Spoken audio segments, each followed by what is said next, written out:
नमस्कार रसिक श्रोते हो. आज आपण जाणून घेऊयात अधिक मास या विषयाबद्दल. अर्थात अधिक मासाबद्दल आध्यात्मिक माहिती आपल्या बऱ्याच लोकांना बरीच काही माहिती पण आहेच. पण अधिक मासबद्दल भौगोलिक दृष्टीने थोडीशी माहिती घेण्याचा प्रयत्न करूयात. या लेखाचे मूळ लेखक मोहन आपटे, वाचक स्वर सारंग चिंचणीकर. अगदी स्थूलमानाने विचार करायचा झाला तर एका चंद्रवर्षात सुमारे 354 दिवस असतात आणि एक सौरवर्ष सुमारे 365 दिवसांचे असतं. याचा अर्थ चंद्रवर्ष सूर्यवर्षापेक्षा 11 दिवसांनी लहान आहे. आपण अशी एक कल्पना करू की एखाद्या वर्षी 21 मार्च रोजी गुढीपाडवा आला, तर त्याच्या पुढील वर्षी तो 10 मार्च रोजी साजरा करावा लागेल. त्यानंतरच्या वर्षी 27 किंवा 28 फेब्रुवारीला गुढीपाडवा साजरा करणं भाग पडेल. अशा प्रकारे दरवर्षी सुमारे 11 दिवसांची फरक पडत पडत पडत एक वेळ अशी आली येईल की ऐन थंडीमध्ये गुढीपाडवा साजरा करावा लागेल. याचा अर्थ असा की शुद्ध चांद्रवर्षावर आधारित असणाऱ्या पंचांगाची ऋतूंबरोबर सांगड राहत नाही. भारतीय पंचांग चांद्र सौर आहे. याचा अर्थ वर्ष सौर आहे पण महिने मात्र चांद्र आहेत. चांद्र महिन्यांची ऋतूंबरोबर सांगड राहावी म्हणून प्राचीन भारतीय खगोलशास्त्रांनी एक अभिनव युक्ती शोधून काढली. ती म्हणजे अधिक मास. विशिष्ट कालांतराने चांद्रवर्षात एका महिन्याची भर घालायची. अर्थात त्या वर्षी एका चांद्रवर्षात 13 महिने असणार.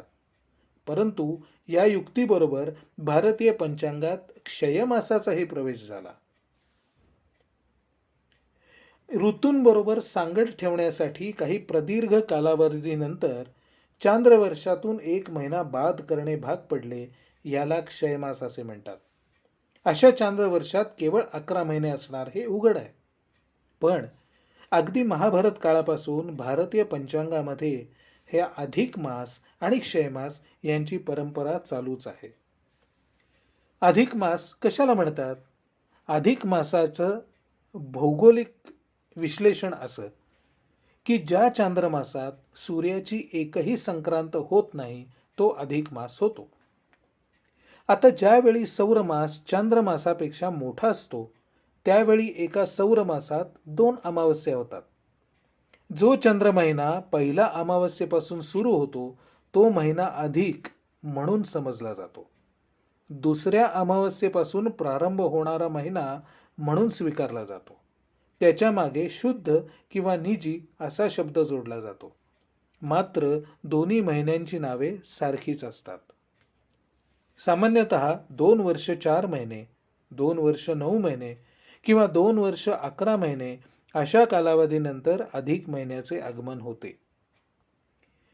या काळानंतर चांद्रवर्षात एका अधिक मासाची भर घालून चांद्रवर्षांची पुन्हा ऋतुचक्राशी सांगड घालण्यात येते.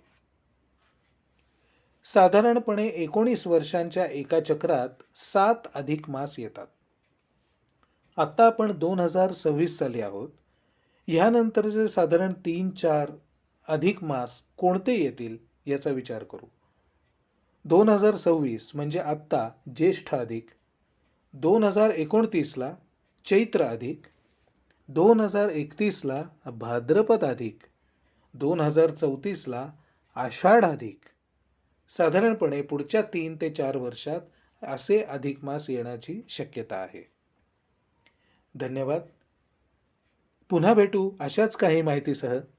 कृपया शब्दछंद क्रिएशन्स हे आमचं चॅनल जरूर सबस्क्राईब करा. काही माहिती, अभिवाचन आणि संगीतावर आधारित कार्यक्रमांसाठी जरूर ऐका आणि सबस्क्राईब करा शब्दछंद क्रिएशन्स.